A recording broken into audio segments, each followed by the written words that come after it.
자, 안녕하세요, 학생 여러분. 잘 지내셨나요? 핵심만 쏙쏙 재미있는 한문 수업이 시작되었습니다. 자, 여러분들, 우리 전 시간까지 한자 한문의 기초에 대해서 좀 배웠었죠. 한자의 짜임도 배웠었고, 단어의 짜임, 문장의 구조, 이런 것들도 배웠습니다.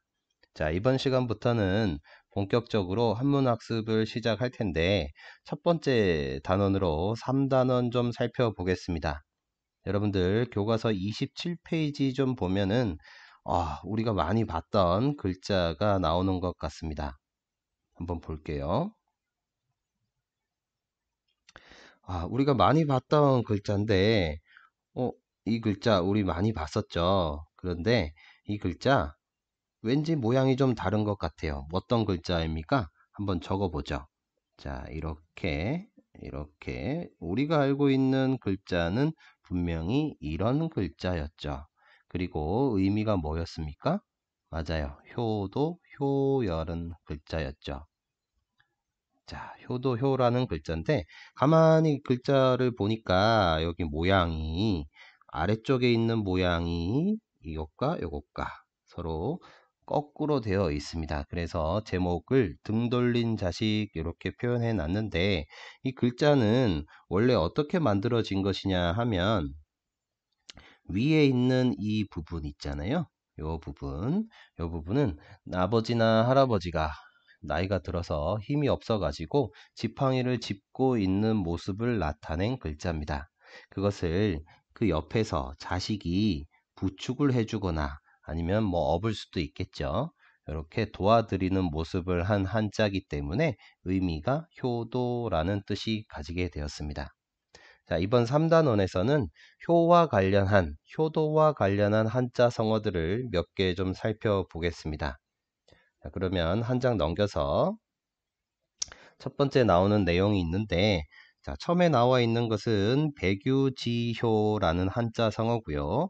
아래쪽에 나와 있는 것은 백유지효의 유래와 관련한 문장인데, 일단 애니메이션을 통해서 백유지효가 무슨 내용으로 구성되어 있는지, 왜 효도와 관련 있는 내용인지 한번 살펴보도록 하겠습니다. 이제 말썽을 그만 부릴 때도 되지 않았니? 잘못했습니다, 어머니. 한 번도 매를 맞고 온 적이 없던 내가 오늘은 어찌 오는 것이냐? 전에 제가 잘못을 저질러 매를 맞았을 때에는 무척 아팠는데 지금은 매가 아프지 않습니다. 매가 아프지 않을 만큼 어머니의 힘이 약해지신 것 같아서 울은 것입니다. 이 어미를 생각하는 내 마음이 참으로 지극하구나. 어머니!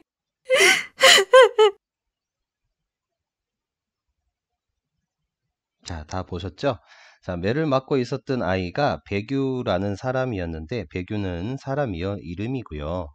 여러분들 그 중국 한나라 때 효자로 되게 이름이 널리 알려진 사람이었다고 합니다. 자, 그래서 그 아래쪽에 있는 내용을 한번 살펴보도록 할게요. 두 번째 줄부터 보겠습니다. 칠판 한번 갈게요. 자, 칠판을 보면 문장을 좀 적어뒀는데, 우리가 아는 글자 중에서 백유지효에서도 나왔지만 꼭 체크해 봐야 되는 글자가 여기 있는 지라고 하는 글자입니다. 지자도 한번 체크해 두고요. 그 옆에 능자도 한번 체크해 두고요. 옆에 사라는 글자도 한번 체크해 둘게요. 그리고 그 옆에 이라고 하는 글자도 좀 체크해 둘게요. 좀 이따가 한자 하나하나 설명하면서 구체적으로 설명하도록 하겠습니다. 자, 문장의 처음 붙은 부분부터 먼저 볼게요. 앞에 있는 금이라는 글자죠. 무슨 금자입니까? 맞아요. 지금을 나타내는 지금금 또는 뭐 이제금 이렇게 표현을 하죠. 그 다음에 모라고 하는 글자 맞습니다. 어머니모라고 하죠. 어미모, 어머니모. 자, 그 다음에 나와 있는 요 지라고 하는 글자인데 한문 학습을 하게 되면 지라고 하는 글자는 상당히 자주 나옵니다. 그래서 여기다가 좀 따로 좀 적어 볼게요. 자, 지라고 하는 글자는 우리가 보통 외울 때 어조사 지라고 많이 외웁니다. 자, 여러분들 조사는 다 알고 있잖아요. 그죠? 그래서 어조사라고 해서 어자는 무슨 어자일까요? 언어할 때의 어자겠죠. 다시 얘기하면 말에 갖다 붙는 조사다라고 생각을 하면 되겠죠. 자, 한문은 한자는 글자 자체로 뜻을 가지고 있기 때문에 우리말에서 얘기하는 것처럼 무엇 무엇이 뭐뭐가 아니면 뭐뭐 하는 이런 것들처럼 조사가 따로 없습니다. 그래서 그 문법적인 역할을 하기 위해서 이것과 같이 어조사라는 글자가 몇 가지 존재합니다. 그 중에서 지라고 하는 글자는 문장에 따라서 여러 가지 뜻으로 쓰일 수가 있는데 보통 네 가지 의미로 많이 쓰이죠.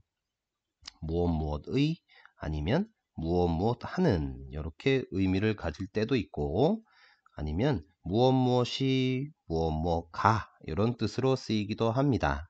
그 다음에 대명사로서 그것이라는 의미를 쓰이기도 하죠. 그리고 가다라는 동사로 쓰이기도 합니다. 보통 이렇게 네 가지 의미로 쓰는데 자, 여기에서는 무슨 뜻이겠습니까? 뒤에 있는 글자가 어조사 지의 뒤에 있는 글자가 힘역자니까 여기에서는 무엇 무엇의라고 해석이 되겠죠. 자, 돌아가서 그 다음에 지금 어머니의 힘이 불 나왔습니다. 불자가 무슨 불이죠? 맞아요. 아니 불 이렇게 읽으면 되겠죠? 아니 불 뭐뭐 하지 못합니다 라고 되어 있는데 그 옆에 있는 글자를 보니까 능이라는 글자가 나왔어요. 자, 능자도 한번 생각을 해보죠. 능이라고 하는 글자는 우리가 보통 외울 때 능할 능 이렇게 많이 외웁니다. 그런데 문장에서 쓰이게 되면 문장에서 무엇 무엇 할 수 있다라고 해석하는 것이 일반적이죠. 그래서 여기에서는 앞에 아니 불자랑 같이 붙었으니까 불능 뭐뭐 할 수 없다라고 해석을 하면 되겠네요. 그죠? 자, 그 옆에 있는 이 사라고 하는 글자인데 조금만 길게 뺄게요. 자, 사라고 하는 글자는 우리 보통 외울 때 하여금사라고 많이 외웁니다. 하여금 어디선가 많이 들어봤을 텐데 문장 해석하는 방법은 이렇게 되죠. 누구누구로 하여금 뭔가를 하게 하다. 누구누구로 하여금 뭔가를 하게 하다. 다시 얘기하면 누구누구에게 뭔가를 시키다 라는 뜻으로 해석이 되겠죠. 여러분들 영어 문법에서 사역동사, 사동형 이런 표현들 많이 들어봤을 겁니다. 그죠? 그럴 때 쓰이는 사자가 여기 적혀 있는 하여금사라고 하는 글자입니다. 자, 그 옆에 마지막 나와 있는 통자인데 자, 통이라고 하는 것은 우리가 통증을 느끼다 할 때 통자죠. 그러니까 무슨 뜻일까요? 아프다라는 한자겠죠. 아프다, 통 이렇게 적어 볼게요. 자, 그 다음에 나와 있는 글자 시라고 하는 글자가 있습니다. 시자는 뭐 이것저것을 나타낼 때 그 중에서 이것을 뜻하는 글자입니다. 그래서 우리가 보통 외울 때는 이, 시 이렇게 많이 외우죠. 이것. 그 다음에 나와 있는 글자 노란색이네요.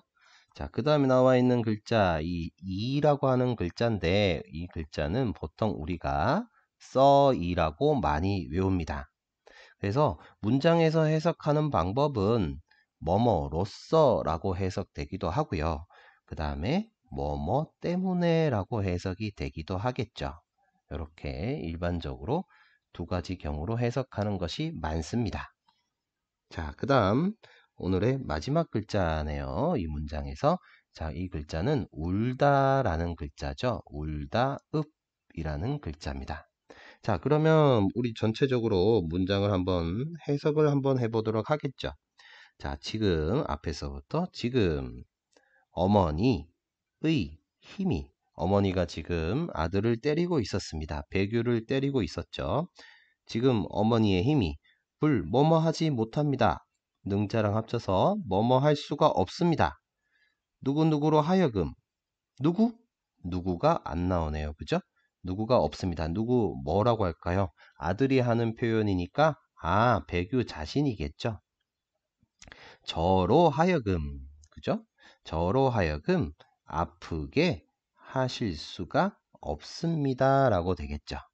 저로 하여금 아프게 하실 수가 없습니다. 그러니까 이것 때문에 라고 해석이 되겠네요. 그죠? 이것 때문에 울고 있습니다. 라고 얘기를 했습니다. 평소에는 어머니가 때릴 때 되게 아팠었는데 오늘따라 왠지 어머니가 힘이 빠지셨는지 아니면 나이가 드셔서 힘이 없는지 그걸 생각하니까 자기가 지금 아픔에도 불구하고 왠지 아프지 않다라고 생각이 되는 거죠.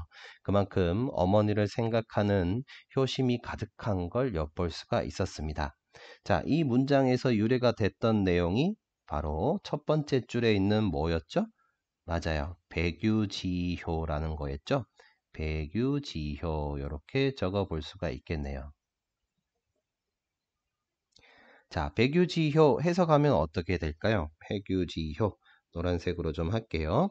자, 배규는 사람이었습니다. 사람 이름이었으니까 배규 그 다음에 나와 있는 지 해석 어떻게 하면 될까요? 배규의라고 하면 되겠죠? 배규의 그 다음에 효 배규의 효도 한번 적어 볼게요. 배규의 효도 예, 뜻은 이렇게 적을 수가 있겠네요. 그죠? 자, 배규지효 마쳤고, 자, 교과서로 다시 돌아가 보도록 하겠습니다. 돌아가니까 이제 두 번째 나오는 한자 성어가 하나 나오는데, 두 번째 나오는 한자 성어 뭘까요? 맞아요. 망운지정이라는 한자 성어가 나왔네요. 망운지정. 자, 요거는 칠판 보면서 이어서 설명하도록 하겠습니다. 자, 망자 같은 경우에는 앞에 있는 뭐였죠? 이거 일단 적어 볼게요. 망운지정.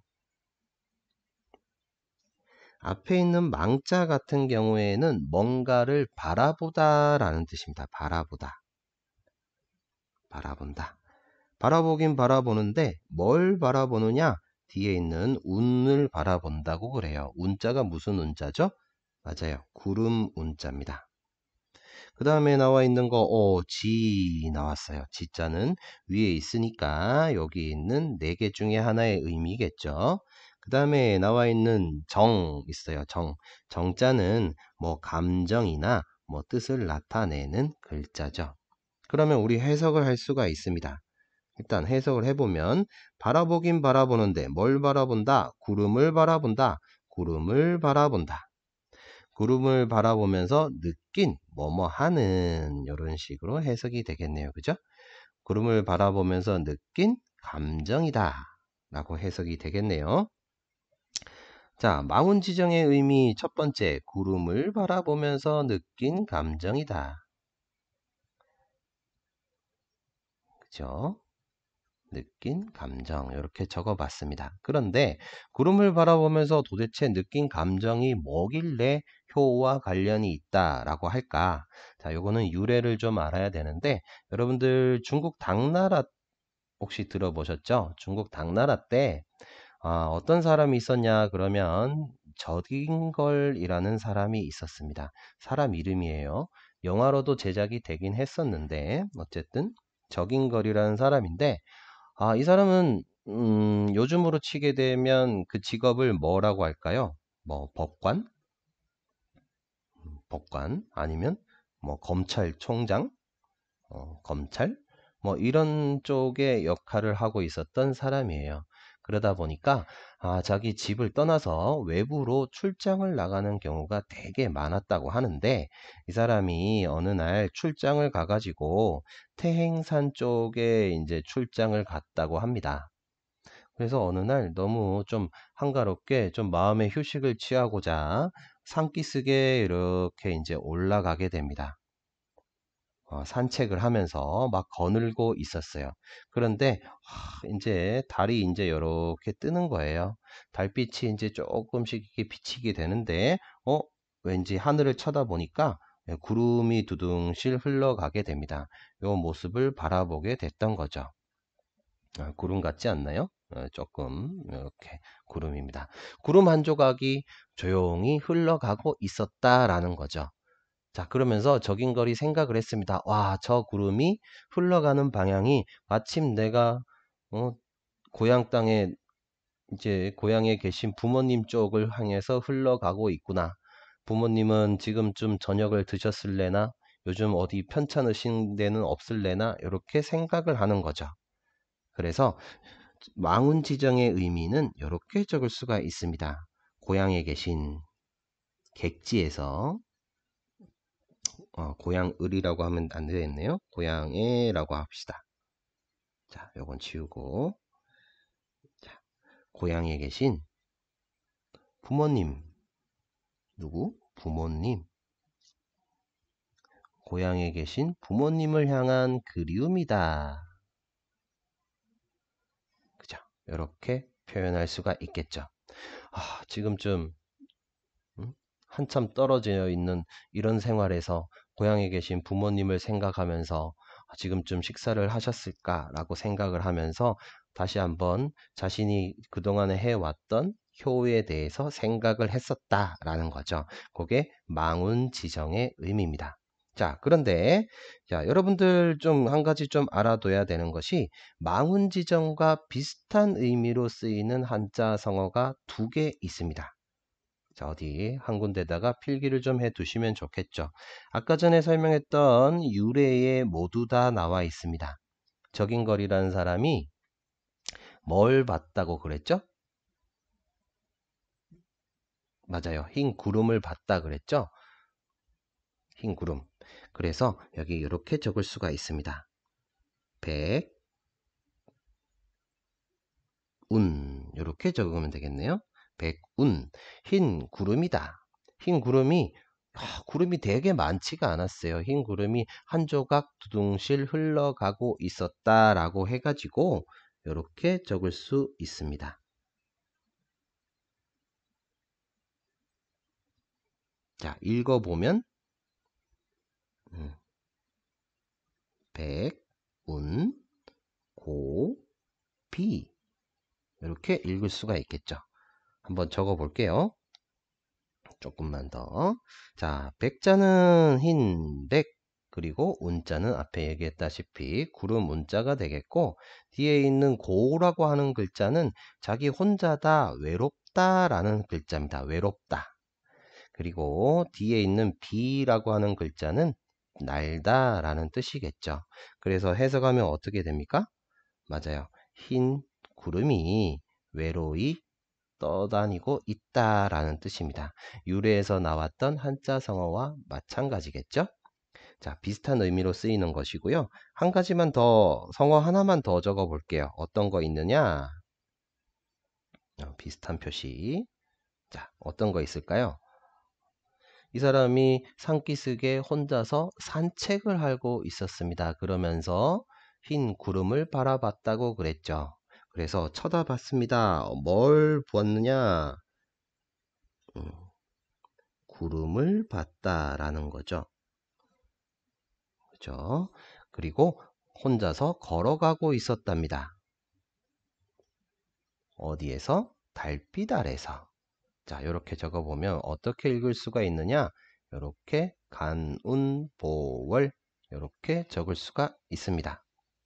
뜻을 한번 살펴볼게요.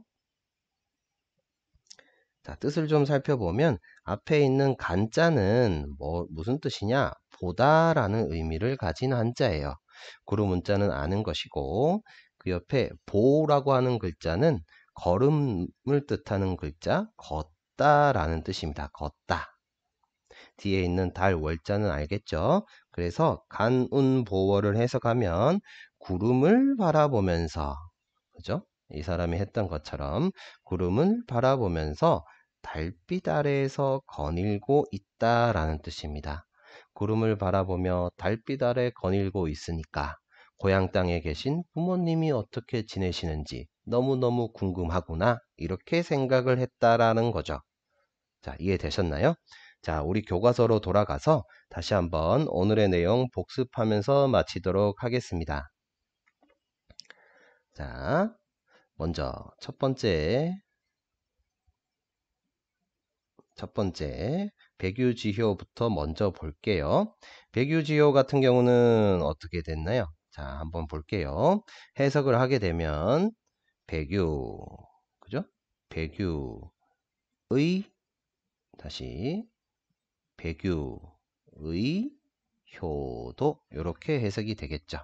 그리고 그 밑에 이어진 문장을 보니까 지금 어머니의 힘이 저로 하여금 아프게 하실 수가 없습니다 라고 되는 거네요.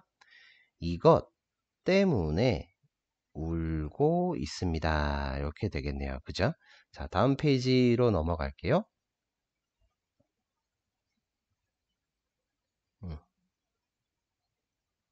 자, 오늘 했던 거 망운지정이라고 나오네요. 망운지정 해석을 해보니까 자, 구름을 바라보면서 느낀 감정이다. 그래서 구름을 바라보면서 느낀 감정인데 자식이 타향에서 고향에 계신 누구를? 어머니를 생각하는 마음이다 라는 거죠. 이해되셨나요? 자, 여기까지 여러분들 복습 철저히 하시고 오늘 수업은 여기서 마치도록 하겠습니다. 우리 다음 시간에 만나도록 합시다. 안녕히 계세요.